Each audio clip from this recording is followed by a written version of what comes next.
Welcome बच्चों, आपका मेरे चैनल साइंस क्लासेस में बहुत स्वागत है। इस समय मैं 9th क्लास का जो साउंड वाला चैप्टर है उस पर चल रही हूँ। पहले भी मैंने काफ़ी आपको पढ़ा दिया है कि साउंड क्या है, इसकी क्या क्वालिटीज़ हैं और किस तरह से ये हमें हमारे कानों तक पहुँचती है। आज मैं बताऊँगी किस रेंज की तरंगे जो हैं जिन्हें हम सुन सकते हैं और कौन से रेंज की तरंगे जिनको हम नहीं सुन सकते हैं। तरंगों को frequency range of hearing in human, मनुष्य जो है कितनी आवृत्तियों की तरंगों को सुन सकता है, कितनी को नहीं सुन सकता है, इसके बारे में मैं आज आपको बताने जा रही हूँ। आप ध्यान से देखिए और बहुत ही इम्पॉर्टेंट चैप्टर है और 2-2 नंबर के क्वेश्चन या 3 नंबर के क्वेश्चन इसमें से अवश्य आपको मिल जाएंगे। मनुष्य के कानों द्वारा आवृत्ति परिसर के सुनने की सुग्राहिता, यानी कितनी इसका इंग्लिश में मीनिंग हुआ कि कितनी फ्रिक्वेंसी की मनुष्य जो है सुन सकता है, क्या सेंसिटिवनेस है कानों की, उसको हम क्या कहते हैं, श्रव्य सुग्राहिता को श्रव्य परिसर कहते हैं या फ्रिक्वेंसी रेंज ऑफ हियरिंग, है ना। हम कितने रेंज की जो सुग्राहिता हमारे कानों में होती है, किस रेंज की आवृत्ति की हम मनुष्य सुन सकता है, किस रेंज को नहीं सुन सकता है, ये आपको बताया जा रहा है इसमें कि मनुष्य में जो है ध्वनि की श्रव्यता कितनी होती है, 20 हर्ट्ज से लेकर 20,000 हर्ट्ज तक की। अगर आपकी ध्वनि की वो है, आपका ध्वनि की श्रव्यता 20 हर्ट्ज से 20,000 हर्ट्ज तक की जो ध्वनि है वो मनुष्य सुन सकता है। इसके कम या इसके बाद की जो है ध्वनि की तरंगों को मनुष्य के कान नहीं रिसीव कर पाते हैं। तो इस प्रकार से आप ध्यान आएगा कि मनुष्य के कानों में सुनने की श्रव्य क्या है परिसर, तो आप लिख देंगे 20 हर्ट्ज से 20,000 हर्ट्ज पर आप टिक करेंगे।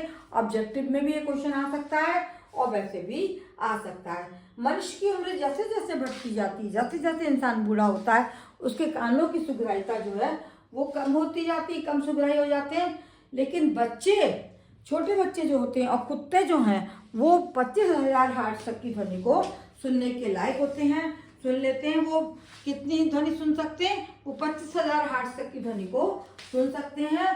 तो ध्वनि तरंगों की आवृत्तियों के परास के आधार पर, उनकी क्या परास है, कितना उनकी हर्ट्ज है, उसकी आवृत्ति का कितने हर्ट्ज की है, तो उसके आधार पर इनको 3 श्रेणियों में बांटा गया है। पहला है श्रव्य तरंगे, है ना, श्रव्य तरंगे या ऑडिबल वेव जिन्हें मनुष्य सुन सकता है। तो ये क्या है, वे ध्वनि तरंगे जिनकी आवृत्ति, वे ध्वनि तरंगे जिनकी आवृत्ति कितनी होती है, 20 से 20,000 हर्ट्ज तो होती है, 20 से 20,000 हर्ट्ज तक होती है। 20,000 हर्ट्ज क्या होती है इसकी, ये इसकी आवृत्ति होती है। 20,000 हर्ट्ज तक परास होती है, 20 से 20,000 हर्ट्ज तक परास होती है, उसे हम क्या कहते हैं, श्रव्य तरंगे होती है। उन्हें हम ऑडिबल तरंगे या श्रव्य तरंगे कहा जाता है ना। इनको क्या बोलते हैं, हम श्रव्य तरंगे कहते हैं। और इनसे अधिक आवृत्ति की ध्वनि तरंगे मनुष्य नहीं सुन सकता, उन्हें हम श्रव्य तरंगे कहते हैं। इससे अधिक की ध्वनि जो है मनुष्य नहीं सुन सकता, 20,000 हर्ट्ज से अधिक की ध्वनि मनुष्य नहीं सुन सकता। दूसरी होती है अपश्रव्य तरंगे, 3 प्रकार की तरंगे हैं ये। दूसरी है अपश्रव्य तरंगे। अपश्रव्य तरंग किसे कहा जाता है, अपश्रव्य तरंगे कौन सी होंगी, वे तरंगे है ना जिनकी आवृत्ति श्रव्य तरंगों के 20 हर्ट्ज से कम होती है ना, जो 20 से भी कम होती है ना, ऐसी तरंगे जिनकी आवृत्ति श्रव्य तरंगों के, ऐसी तरंगे जिनकी आवृत्ति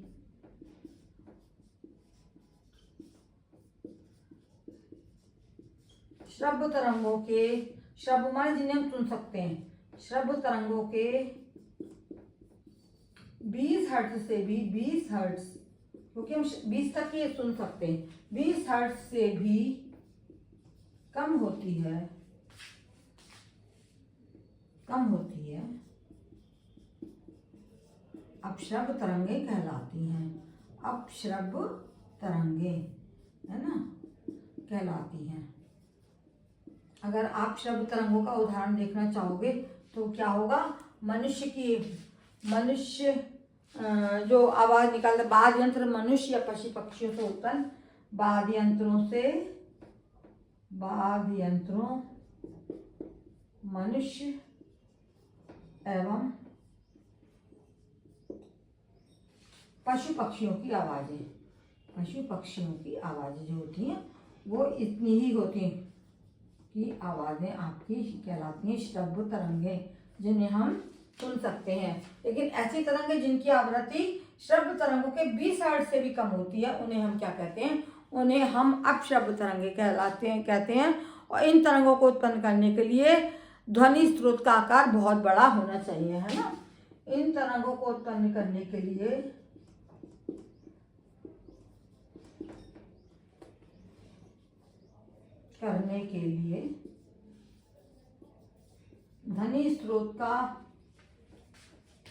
ध्वनि जहां से निकलती है, ध्वनि स्रोतों का क्या होना चाहिए, साइज बहुत बड़ा का आकार,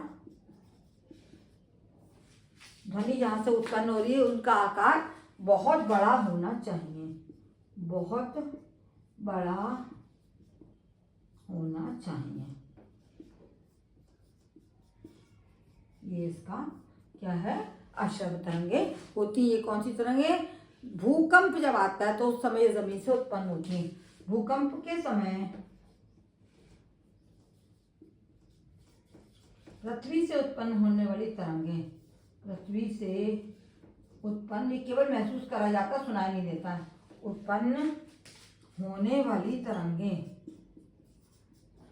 क्या कहलाती हैं, अपश्रव्य तरंग कहलाती है।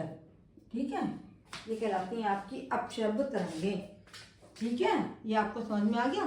अब तीसरा कैटेगरी आता है पराश्रव्य तरंगे। तीसरी है पराश्रव्य तरंगे। ये कौन सी तरंगे होती हैं, जो आपकी काफी बड़ी होती हैं। ये वे तरंगे जिनकी आवृत्ति 20,000 से भी अधिक होती है। वे तरंगे जिनकी आवृत्ति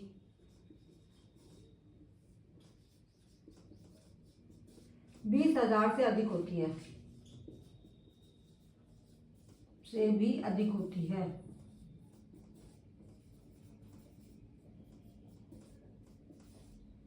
ये क्या कहलाती हैं, ये आपकी पराश्रव्य तरंगे कहलाती हैं। ठीक है, इनकी आवृत्ति कितनी होती है, 20,000 हर्ट्ज से भी 20,000 हर्ट्ज लिख देंगे हम, 20,000 हर्ट्ज से भी अधिक होती है ना। जैसे गालन की सीटी या विद्युत प्रभाव द्वारा क्वार्ट्ज के क्रिस्टल से कंपन उत्पन्न किए जाते हैं। ठीक है, विद्युत प्रभाव द्वारा, विद्युत, इनका उदाहरण क्या है, उदाहरण जैसे विद्युत प्रभाव द्वारा इलेक्ट्रिक का वो करते हैं, विद्युत प्रभाव द्वारा क्वार्ट्ज के क्रिस्टल से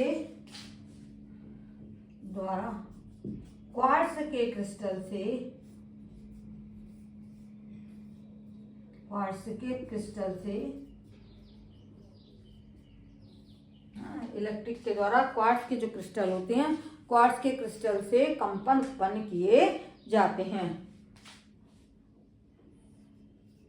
कंपन उत्पन्न किए जाते हैं।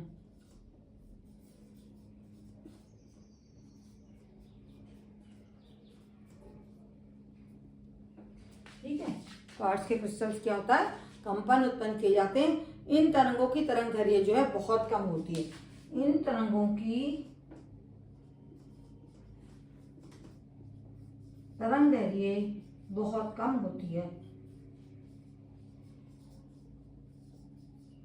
बहुत कम होती है। ठीक है, समझ में आ गया आप लोगों को। 3 तरीके की जो मैंने आपको ध्वनि तरंगे बताई, श्रव्य तरंगे, अपश्रव्य तरंगे और पराश्रव्य तरंगे।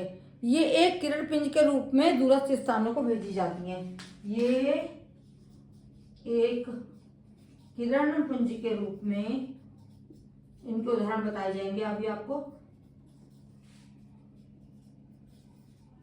दूरस्थ स्थानों को भेजी जाती हैं।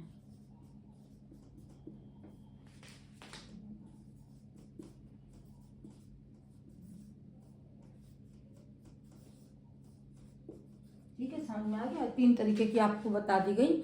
श्रव्य तरंगे, बेध्वनि तरंगे जिनकी आवृत्ति कितनी होती है 2000 से 20 हर्ट्ज से 20,000 हर्ट्ज तक की होती है, और वही मनुष्य के कानों को सुनाई देती है। इससे कम होंगी तो भी सुनाई नहीं देगा, इससे अधिक होंगी तो भी सुनाई नहीं देगा।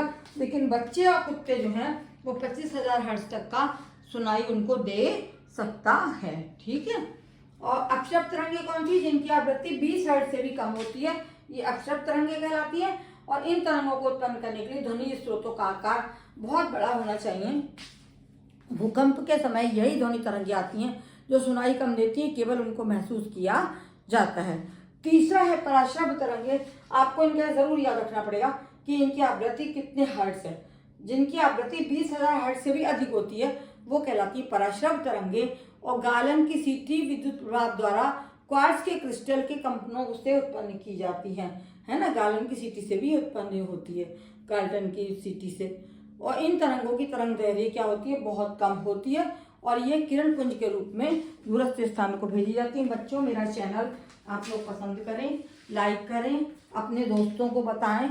और ये आपका फिजिक्स का जो कोर्स समाप्ति की ओर है, एक मेरा लेक्चर और है इस पर।